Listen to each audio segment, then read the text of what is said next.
This is hour number 2 of Three-Man Front. Pat, Conrad, Molly. Landrum will be back with us next Monday here on the program. Each and every week, brought to you by Craneworks. We get an opportunity to catch up with the voice of the Alabama Crimson Tide, Chris Stewart. Lift it, load it, grade it, grind it, move it, haul it, rig it, dig it, Craneworks, Rentalworks, yeah! The big dog's got it. Crimson Tide Network's Chris Stewart on Three-Man Front is brought to you by Craneworks. Lift it, buy it, rent it. The big dog's got it.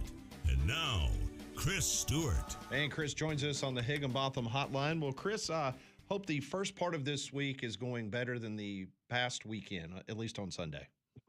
Yeah, it was not ideal to say the least. Disappointing, and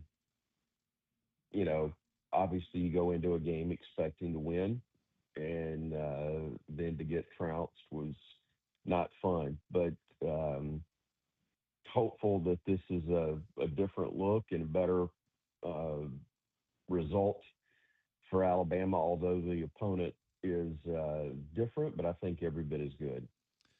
All right, Chris, before we get into Texas A&M, what can you maybe tell us about the response since Sunday? I know it's only been a couple of days, but I have to imagine the practices since then probably haven't been particularly fun for this team. I mean, we heard Nate Oates the other day. He kind of came out and, was critical of some things. He called out, Philon and says that, defensively he's got to find a way to step up and be better because he's not quite as effective as he was last year at times. So what can you tell us about the way this team has responded since Sunday to get ready for a big one tonight against A&M?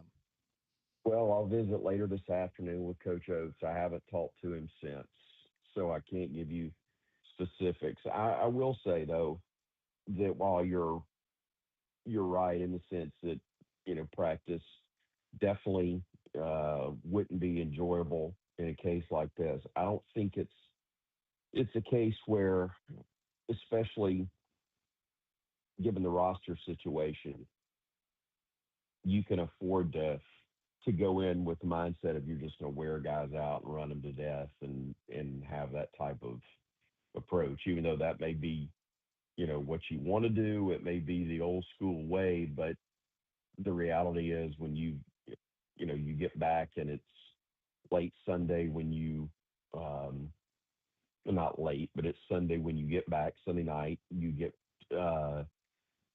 Monday is pretty much a recovery day, and then yesterday is your practice day, so you're not going to go, too hard with guys in practice. So it's just I have no doubt that they got work done, that they were efficient in what they got done. But as far as again, just running them in the ground after a game like that, I doubt it very seriously that it was something along those lines. Chris, last week we were talking to you about Charles Bediako, and obviously there are other issues with this basketball team outside of what Charles Bediako is doing on the court. Tide is 1-2 with Bediako back in the lineup for the Tide. Is there a common theme or a thread to you in the last 3 games why Alabama has looked disjointed and not played to the level that we expect with this Alabama basketball team? Well, part of it is trying to get guys back and get same guys healthy for multiple games and in the full roster, I guess, which you still don't have. But and not that that's an excuse, and not that having the full roster and all of that would have made a difference in the results on Sunday. That's not what I'm saying. It's just in terms of trying to be your best and who you're capable of being. If you want that, you got to have everybody available. You got to be able to practice collectively, and then be able to have that work behind you so you can play your best. And the truth is, Alabama hadn't been able to do that. But the guys they do have got to be more consistent on the defensive end. You got to be more consistent from a rebounding standpoint. There are things they'd like to do better offensively, but it's really about the defense. And Nate has talked extensively about that consistent presence on defense, the consistent effort on defense and rebounding has got to take place. The offense will be fine, but you've got to get those things done on the defensive end. Chris Stewart, voice of the Alabama Crimson Tide, joining us here on Three Man Front on the Higginbotham Hotline. Joins us each and every week thanks to Craneworks. Kind of the last thing on Sunday, because there really wasn't anything positive to take away from it. But if there was one thing, it might be the fact that you got Amari Allen back from injury, and it was good to see him back out there. So he leads the team in rebounds this year. He really has, in my opinion, he's been one of the nice surprises and one of the bright spots for sure with this squad. What can you just kind of tell us about how important Amari Allen is as to what this team is and kind of how his role has expanded? Because you could certainly tell they definitely missed him when he was out, and I know, it was still a bad game on Sunday, but it was nice to see him back on the floor. Sure. No question. And look, the first thing is he's an NBA talent. He's a guy that can play spots 1 through 4 on the floor for you and feel really comfortable with what he can do there. Tough, strong, actually shoots it really well, has got some handles for a big man. Like I said, he can play the 1 for you. Did that a lot in high school. He is a defensive presence and another really good rebounder. He would have been, look, I'm not saying that Bama wins the game against Texas or Tennessee, excuse me, with him, but against, he would have been your best option, best matchup against Amen for the Volunteers. Mm-hmm. And as good as that guy is, you got to have all hands on deck, but certainly got to have your best hand on deck for that. And the truth is, there just wasn't an individual that matched up as well with him as Amari would have. So he brings a lot to the table, and having him back, having him in a spot where he could practice for a couple of days now as well will only make him sharper, make him better, which obviously makes the Tide better and more dangerous also. Chris, tonight at Coleman Coliseum, a very familiar face is going to be on the visiting sideline, and that is Bucky McMillan, who you know very well.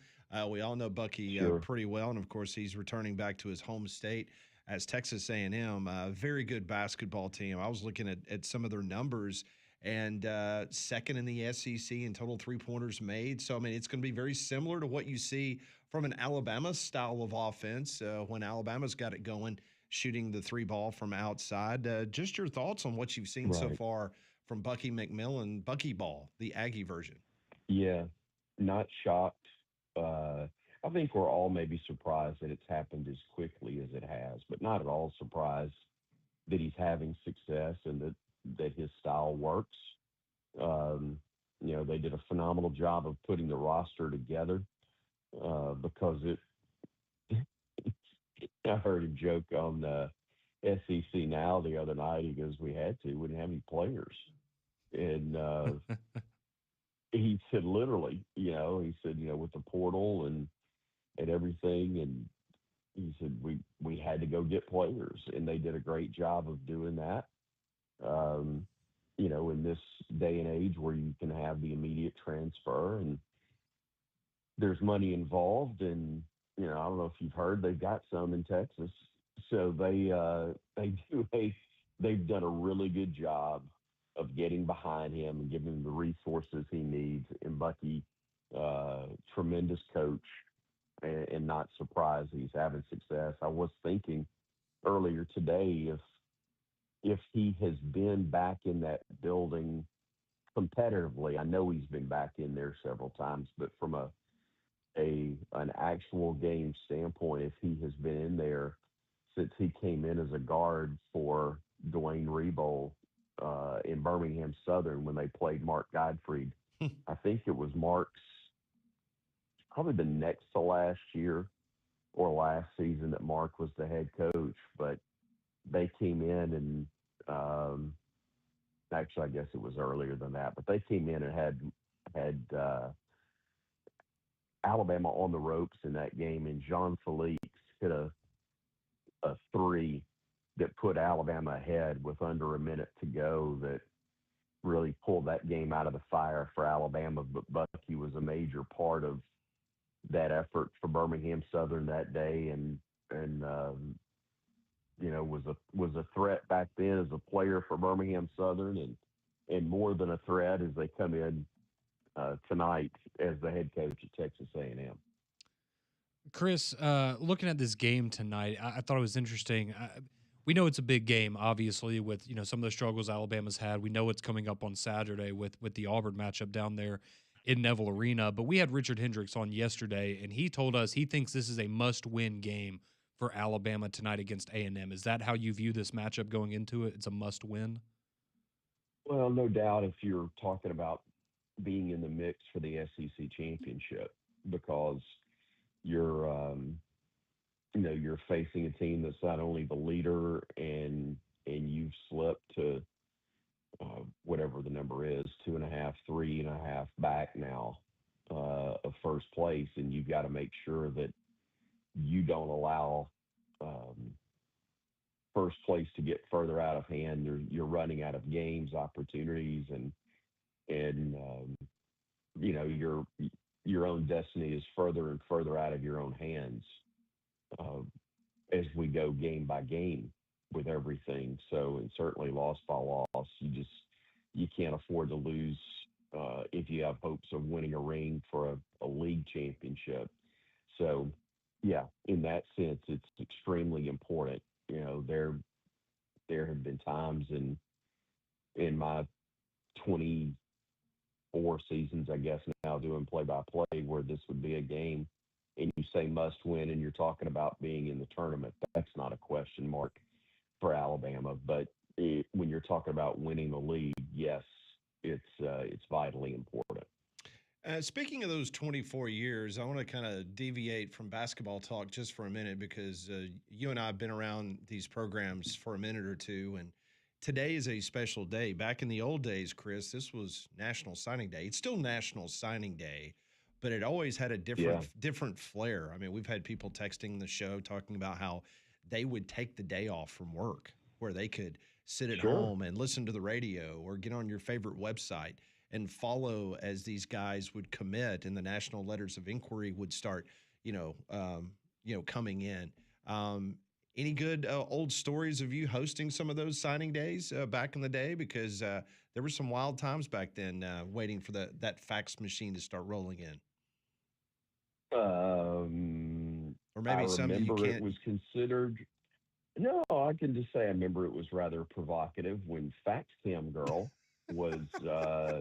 I brought that we up already earlier. brought that up today, Chris. I brought that up. The wonderful houndstooth skirt that you would see on the video feed. I couldn't have told you that clearly. I just remembered that there was. Well, first off, Paul Feinbaum had that thing pulled up in our studio, watching it. So, that's how I knew. So I'm going to leave that alone. But there's so many lines I could go with right now, but I will walk. Actually, I will run, not walk away from that.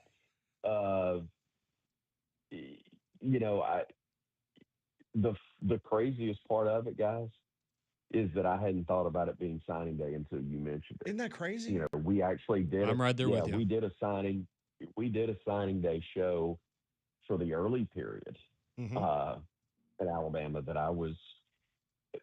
Frankly, I was just as surprised when they were calling me and saying, "Hey, we got signing day coming up. Can you do the show?" And I think it was like a 2-week notice or something they gave me. I was like, "Wow, it's here already." And so I was surprised that we did the show when we did, and I guess even more surprised that I wasn't aware that today is the traditional signing day. But yeah.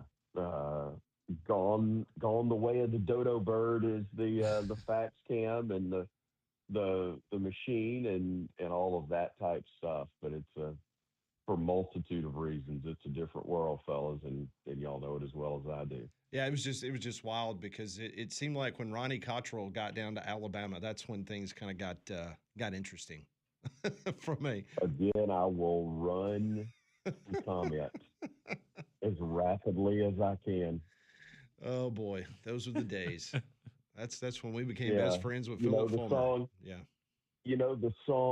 Precious Memories, How They Linger? Well, that ain't them. So we'll, we'll leave that alone even more. Oh wow. Well, I just wanted to take you down memory lane though, because like I said, that was Kicking back. and screaming? Yeah. Yes, thank you. Oh, those some wild times. Well, it should be a great atmosphere tonight at Coleman Coliseum. You'll be on the call as the Alabama Crimson Tide hosting Bucky McMillan and the Texas A&M Aggies. And as always, your segment each week is brought to you by Craneworks. And fitting that after that last little bit that you brought up, that I would be telling you about Wasteworks, which is a Craneworks company providing roll-off dumpster rentals in the Birmingham area. Got a range of sizes and fast service. They are your source locally for dumpster rentals. Visit wasteworksusa.com for a quote today. So you never know what How you're going about to get on that this show. transition? And so usually it's Landrum bringing up stuff like that, but today I had to fill in for Yeah. Landrum and do that. So, Yes, the dark side lingers, and job well done on your part. All right, Chris, have a great call tonight. We'll talk to you next Wednesday. Thanks, Chris. Appreciate you guys. Thanks. Thank y'all. That's Chris Stewart, the voice of the Alabama Crimson Tide. He'll be on the call tonight against the Texas A&M Fighting Aggies. 6:00 tip-off down at Coleman Coliseum. He joined us on the Higginbotham Hotline. You deserve solutions that are built for you. Higginbotham is your one-source solution for insurance, financial, and HR services. When we come back on Three Man Front, we'll give you the very latest. There's a lot of legal stuff going on over the last couple hours, including some news out of Knoxville in regards to their potential quarterback for 2026. We'll give you the update there. That's next.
A lot of legal stuff this morning in the world of intercollegiate athletics. Let's start with, in our own backyard, Charles Bediaco's attorneys today. They filed a motion in Tuscaloosa County Court requesting that his preliminary injunction hearing, which was scheduled for this Friday, that it be postponed until around February 16th through 18th. So we'll see about that date. Now, the most interesting part about the filings this morning, Conrad, is that Bediaco's attorneys listed discovery questions for the NCAA they want answered before the injunction hearing.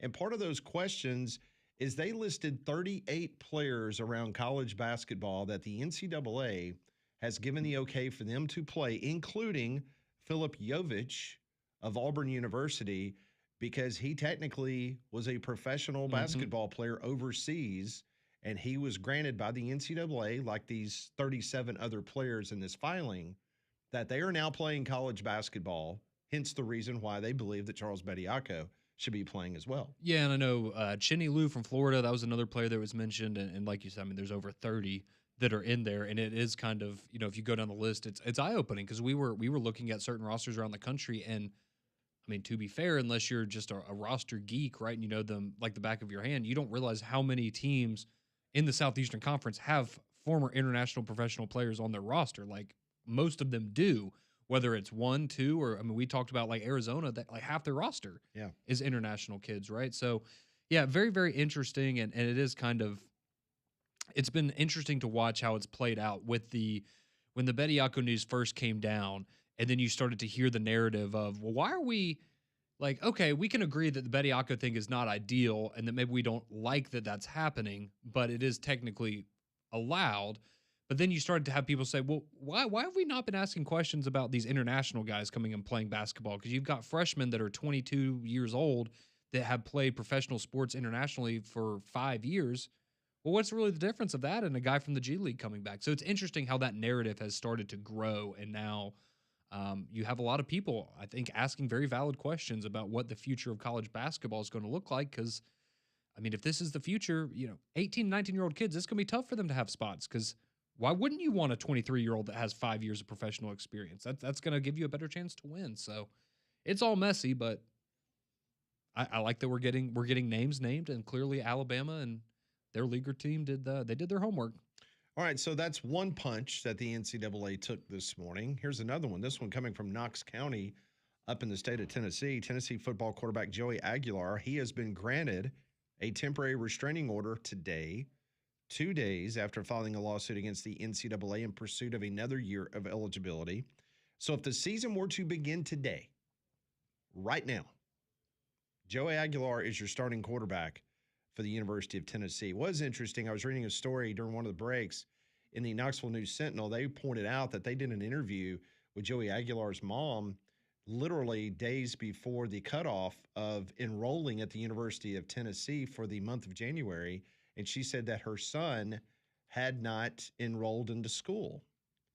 And he had, I think, until the 26th of January to do so. Well, the Knoxville News Sentinel reached out to the University of Tennessee spokesperson, and they tell the newspaper that he is enrolled in classes at the University of Tennessee. So, with that being said, his temporary restraining order that he has been granted this morning is identical to Charles Bediaco's. So, as of right now, like you said, he is technically a member of the Tennessee football program. That is correct.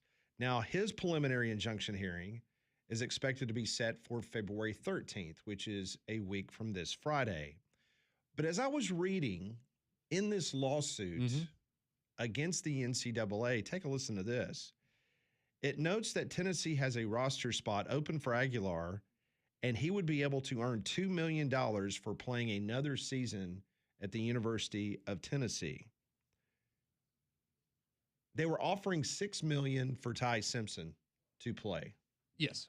So your returning quarterback in these court documents say that Tennessee is going to pay him $2 million to be the starting quarterback next year. And I would say, based on what you got from him, I mean, he was third in the SEC in passing yards. He did have a turnover problem. He got a little gung-ho at times and just kind of let it rip. But oh, you mean that pick six he threw on the goal line? Well, there are a few instances this season of those types of decisions by him. But, I mean, nonetheless, for $2 million, based on, again, the situation that you were going to be in without Aguilar, it's a pretty good deal, in my opinion. Yeah, based on what you're paying Sorsby and all these other clowns? absolutely. I mean, Joey Aguilar's more than serviceable. Well, the NCAA, they have basically a boilerplate response we're seeing in every one of these cases. They said the following: this outcome illustrates the impossible situation created by differing court decisions that serve to undermine the rules agreed upon by NCAA members, saying that they will challenge them in court. The NCAA and its member schools are making changes to deliver more benefits to student athletes, but the patchwork of state laws and inconsistent conflicting court decisions make partnering with Congress essential to provide stability for all college athletes. Well, yeah, I mean, it'd be nice, but it's not going to happen. Yeah. But it'd be nice. I did think it was funny, though, because along with that, in the restraining order, I thought this is directly from the TRO that Joey Aguilar has acquired against the NCAA. It says, quote, the requested relief runs only to Aguilar, and the NCAA would suffer no harm if Aguilar can play NCAA football for a fourth full season. End of quote. So I just like that they're basically saying, hey, we're only worried about our guy here, even though we know that this is going to have implications in other cases. But hey, we're not talking about everybody else. We're talking about Joey Aguilar. And think about this. Is your life going to be worse as the NCAA if this kid plays another year? Just let him play. Just let him play. It's not gonna cause you any problem. Just let him play. I just thought that was funny. Like, oh, okay. Yeah, sure. We'll just let him play out of the goodness of our hearts because it's not going to cause us any harm. So Bediako's hearing has been postponed, and now Aguilar looking like next Friday. So, and if I'm just doing the math here, because we talked about it for Bediako, that means he will now play against A&M, Auburn, Ole Miss, and South Carolina, guaranteed. Yeah, those are all before his court date on the 16th. Wow. Do we think that there will be another delay? Mm. I think so. Probably. I do not think that we will be in court on February the 16th. One thing is for sure, this up and down weather we've had over the last couple of weeks, I know many of you have had downed trees, had some huge trees go down in my neighborhood. No problem, because Golston Tree Service, they were on the job immediately at 205-337-4443. Golston's licensed pros, they will handle everything from trimming and pruning to full tree removals. And because of storms happen overnight, 24-hour emergency storm service. So take advantage of that at Golston Tree Service, 205-337-4443. When it comes to your trees, don't risk it. Call Golston Tree Service. When we come back on Three Man Front, Adam Rittenberg from ESPN, ESPN.com, he'll join us, try to make heads or tails of what's going on and all these legal wranglings going on right now in college sports. That's next on Three Man Front.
11:33 here on Jocks. Welcome back in. Three-man front. Pat, Conrad, Molly with you until 2 o'clock. Happy to be joined now on the Higginbotham hotline from ESPN, ESPN.com.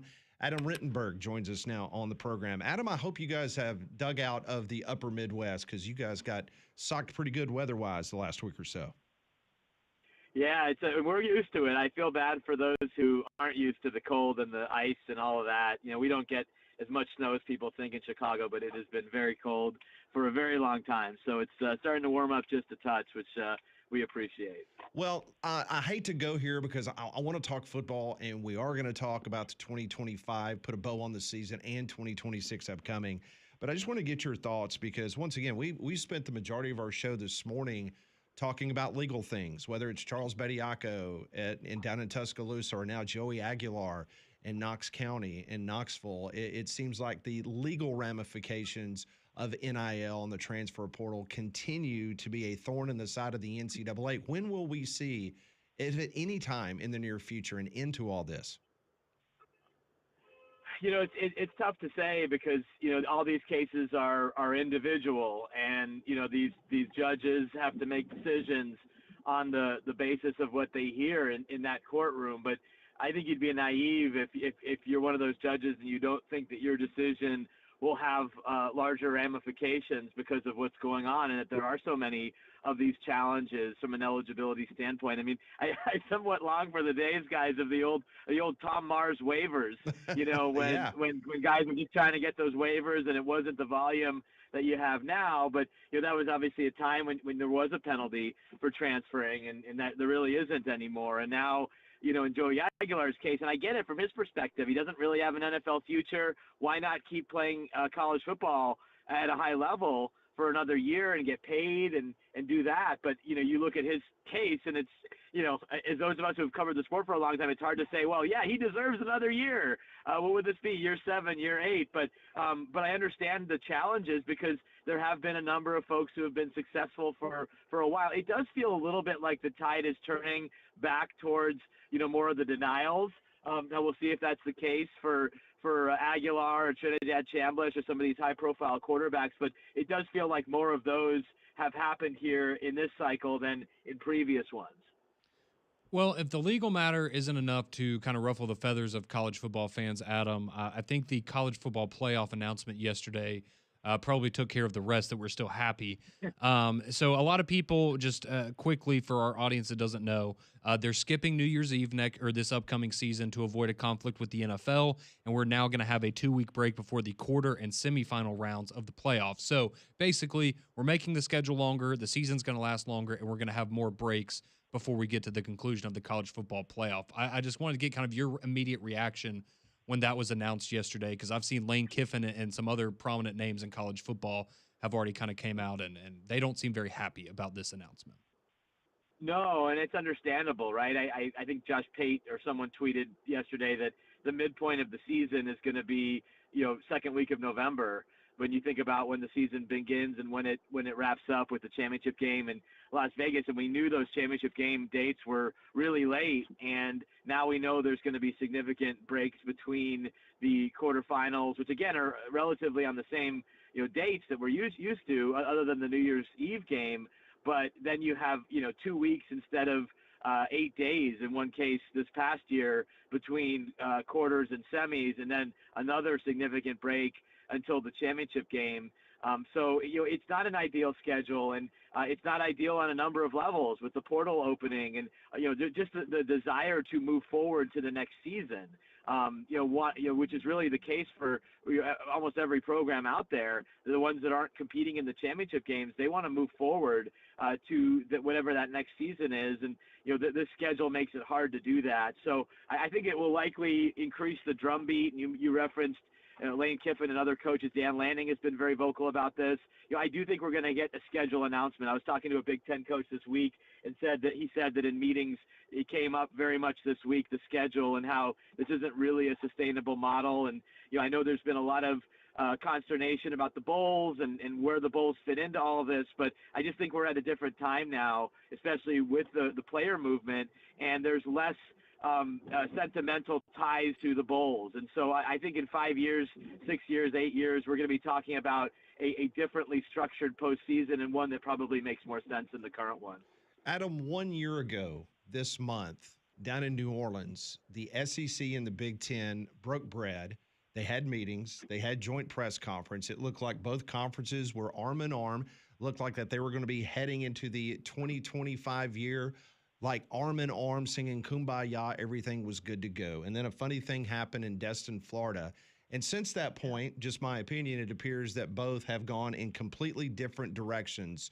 You're in the upper Midwest. You live in Chicago. You have great sources around college football. Where is the divide here, and can there be common ground for both of these conferences to come together for the betterment of college football and figure this stuff out? Right. Well, I think one of them is going to have to give up position to a degree, and those positions have been very clearly outlined. And I'm glad you brought up Destin, Florida, because that was the moment, right? It felt like the Big Ten and SEC were somewhat aligned on what they wanted the future playoff format to be until the SEC spring meetings happened, and you had pushback from the SEC coaches, wanting the model that has fewer automatic qualifying selections, more on the selection committee, and the SEC's passing out literature as to why it essentially deserves more of those spots. And I think it's a harder position to dig in on. I understand they have support from the other conferences, but you haven't been successful in terms of winning national titles in the 12-team playoff era. The Big Ten has been consistent on its desire to have an AQ-based model so that it takes it out of the selection committee. The Big Ten's made it clear that it doesn't really trust the selection committee to make the best decisions with all of those at-large selections. And so, who's going to budge here? Is it going to be the SEC? Is it going to be the Big Ten? And I spoke to a Big Ten athletic director right around that time was it late May or early June of last year, and he said, you know what, we're going to stay at 12. And he was right. I texted him when it came out, and he said, yeah, like we're not making any progress. They're not budging. We're not budging. And so until that changes, I think we're going to have the current system in place. Adam Rittenberg of ESPN joining us here on Three Man Front on the Higginbotham Hotline. So maybe resentment isn't the right word. It's just the best one I can think of right now. But would that be maybe how you would describe kind of the SEC sentiment towards the Big Ten? And I come at that from the perspective of, from my, my understanding, it was the SEC adopt the 9-game conference schedule. They did that, which is the Big Ten wanted. And then we can come to an agreement on the college football playoff. Well, now it feels like the Big Ten's maybe moving the goalpost a little bit in terms of, okay, you bent the knee on the 9-game conference schedule. What more can we get out of you now? So based on what you know and who you talk to, would you say, is there any resentment from the SEC where it's, hey, we already budged on this once, so we're not doing it again. The next move is going to have to come from the Big Ten side of things. Right. Yeah, I think that's a fair point, and I'm sure there is a level of resentment on the SEC side. The Big Ten's position, honestly, was we don't care what league model you have, but we want this model because everybody then is guaranteed spots. So you can play 8, you can play 9. We're going to play 9. You can stay at 8, but everybody's going to have, or at least the top 2 conferences are going to have this many slots. The ACC and the Big 12 are going to have this many slots. And, again, from Tony Petitti's perspective, he wants to create a playoff within his conference leading up to the real playoff. He sees value in it. He thinks it'll keep more teams and fan bases engaged until the very end when hey, I'm playing for the 4th AQ. I'm playing for the 3rd AQ. Instead of, well, I'm going to end my season and then hope for the best with the selection committee, which, again, has done some good work, but also has made some curious selections. And, over time, I think there's a lot of skepticism in the Big Ten about the selection committee and how it views certain teams. Maybe that changes with Indiana winning a national title and the success of programs like Oregon, but I do know from talking to people in the Big Ten that they don't believe that their non-brand names are viewed fairly, especially in relation to the SEC, which, all you have to do is look at preseason polls, which are hugely damaging, in my opinion, to the sport because of the perception that they create from the start. Look at this past year. How often were teams like Missouri and Tennessee ranked in the preseason throughout the season? You're telling me that doesn't affect the selection committee? They're completely blind to that? Those 2 teams did nothing, honestly, to be ranked throughout the season, yet they were ranked. And I think that's where the Big Ten's coming at this from. Let's take that out of the mix. we'll have 4 spots, you'll have 4 spots, 2 and 2 for the ACC and the Big 12, and then essentially we'll sort out the rest with a very small number of at-larges, taking it out of the selection committee as being the one that determines who gets in. So again, you can argue with that position, but it's really based on kind of historical perception shifts between the two conferences. Well, I can speak from the SEC perspective that, I mean, they're pretty dug in, and I understand that they're completely fine with the 12. Now, they would prefer a 16, but okay, if it's 12 or 24, we'll stay at 12. So where is the blinking between these two in the gunfight in regards to Petiti and Sankey? Is there a common ground somewhere? Can Petiti say, okay, 16 is good? Because I can tell you from the SEC perspective and the coach's perspective, they don't want 24. Yeah. No, and I don't want 24 either. And I understand to a degree the argument for 24. I don't agree with it. Sure. From the Big Ten side, but unless they have come off of the AQ heavy position, which they were so dug in on in the preseason, I don't know if they're the one to blink. Why should they blink? You mentioned the SEC might be okay with staying at 12. Why shouldn't the Big Ten, which has won the last 3 national championships, including both in the 12-team system, have an issue with 12? Now, revenue and there's money left on the table and all sorts of things, could end up motivating the Big Ten. But unless there's a shift in how the Big Ten views the selection committee and its criteria, and maybe it is the fact that the SEC and the ACC are going to 9 conference games, and you're seeing some better overall schedules. But then I would counter that by saying, look at the non-conference schedules of the last 3 national champions. They didn't play anybody at a conference, and they all went on to win a national title. I don't like that as someone who covers the sport, who wants to see great intersectional games. Looking forward to Ohio State and Texas, and many other games like it this year. But you could also point to that and say, well, why should we schedule anyone outside of our conference? Our conference has been strong enough to get us in, and once we're in, we've won. So that's where you have – it's unfortunate, guys. It'd be nice if there was just more of a spirit of working together like we thought was occurring at that meeting that you mentioned about a year ago. But as this sport has shown, it's segmented and it's bitter, and it's hard to get to a resolution on a lot of these topics that affect everybody. Adam Rittenberg from ESPN joining us a couple more moments here on Three Man Front. I did want to pivot quickly because we are in Alabama. We have a lot of Auburn fans listening to the station right now, Adam. And I just kind of quickly, we talked about his big story earlier in the week, but Gus Malzahn, he announces his retirement from the game of football. I was just curious from your perspective, kind of on a national scale. We know what he did here, obviously, at Auburn in his time as OC and head coach, but what your thoughts are kind of on the legacy of Gus Malzahn, because I feel like since he retired, a lot of people have maybe gone back and gone, man, I think Gus Malzahn maybe did make a bigger impact on the game of college football than he got credit for during his day. No doubt. And, if he had coached Auburn at a different time in its history and there wasn't Nick Saban on the other side, even though he beat Nick Saban a lot more than a lot of coaches did in the SEC during that dominant stretch for Alabama, I think he would be appreciated. The first Auburn game I ever went to or covered was the Georgia game in 2013.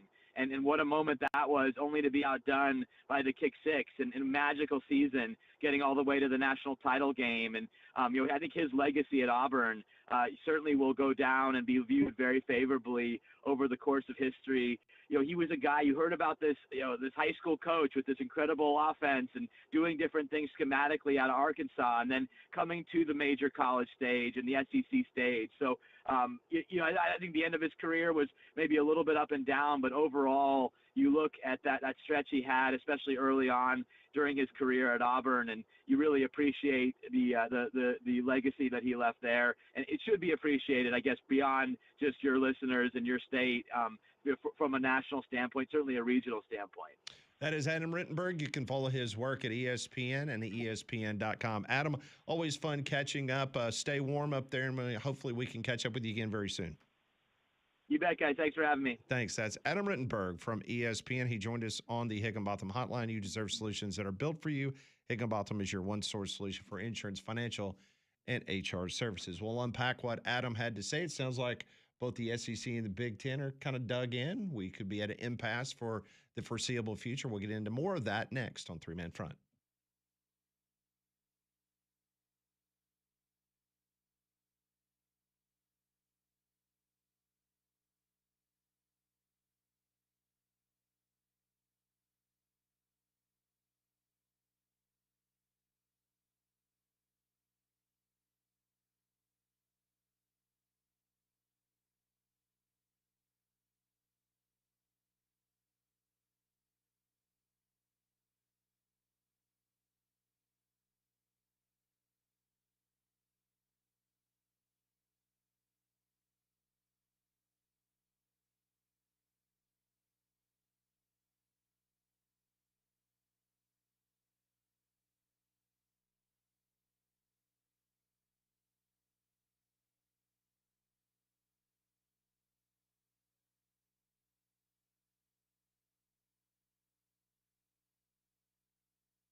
Great conversation with Adam Rittenberg. If you missed it, you can always download the interviews we have here at Three Man Front on the Three Man Front podcast.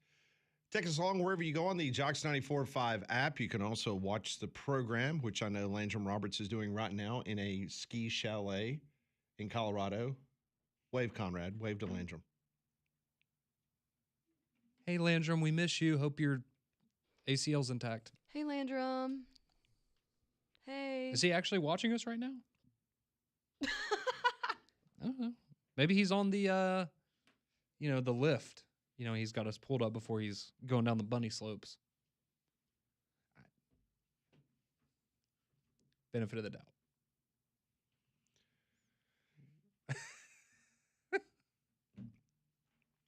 Good time to remind everybody that Friday we will be at Crafts on 280. Hope you'll join us in conjunction with the Birmingham Stallions. It's going to be a lot of fun. Hope to see you there. The event is 11 to 1. We'll be there from 10 until 2. A.J. McCarron, JoJo Tillery, Michael Hires, brand new quarterback, signed by the Stallions. Absolutely. Played quarterback for the Sanford Bulldogs. Yep. Mason Brooks. Free lunch for the first 50 in attendance. Better get there early. Yeah, it's from what we understand, it's going to be jam-packed. We know a lot of our regular Tuesday people were saving up, and hey, we love going out to Social Taco, but we really want to be at this event on Friday, and so a lot of them are going to come out. I know a large portion of the Horsemen are supposed to be making an appearance as well, so it should be a fantastic time. And just, look at their menu for about 30 seconds, and I guarantee you'll find something that looks really, really good. So, so can't wait to be out there. Crafts on 280. The whole show will be there from 10 until 2 o'clock. And then the event with the Stallions will be from 11 to 1. So we hope to catch up with A.J. McCarron, JoJo Tillery, Michael Hires, Mason Brooks. And they'll have some other giveaways. Absolutely. Along with the first 50 people get to eat free there at Crafts on 280. And if you don't know the location, just tell everybody where it is if you're familiar with the Birmingham metropolitan area. Yeah, so if you're familiar with Highway 280, I pass by Crafts every day on my way to the station. If you're going down 280 going towards Birmingham, it is in the location of the old Wendy's that was right there kind of before it splits off to where you can go onto Richard Arrington Boulevard, or if you want to go downtown towards Birmingham, but it's right next to the hotel there off of Highway 280 next to the old Wendy's. But very familiar location, very easy to get to right there off of 280. You can turn right off, and we hope to see many of you out there on Friday. It'll be a lot of fun, and it will be close to 60, so the weather should be very nice as well. Yeah, it should be. So hopefully we'll get all this bad weather out of the way today, and then by Friday when we're live there at Crafts on 280, we will get an opportunity to celebrate the Stallions and talk about the upcoming season with brand new head coach A.J. McCarron, who has been on the program a couple times since he was named the head coach of the Stallions. Yeah, maybe we'll get an update on the I know the thing we're all excited about, right, is the potential for him to coach shirtless, which is a tradition with the Stallions fans. If you're new to the Birmingham Stallions, their fan section, as they are lovely, the Horsemen, a lot of times they like to take their shirts off in the stands and get a little rowdy, and AJ had posed the idea of if the attendance numbers in Birmingham are exceptional, if they would allow him to do that on the sideline. So we'll see if we have an update on that. Yeah, he says that he said during a social media podcast that if 20,000 people showed up to a Stallions game at Protective Stadium, he wants to coach shirtless. He is going to ask Mike Rapoli, who is the new owner of the UFL, if they would allow him to coach with his shirt off. I think they should allow it. It's for the brand, right? Giddy up. That's right. So we'll talk to AJ and others involved with the Stallions coming up on Friday. Halfway home on this Wednesday, Ben Portnoy from the Sports Business Journal. He's going to join us at 12:30, talk about the financial impact of Indiana and the Big Ten winning another national championship, and so many other things going on in the world of college football. All that straight ahead here on Three Man Front.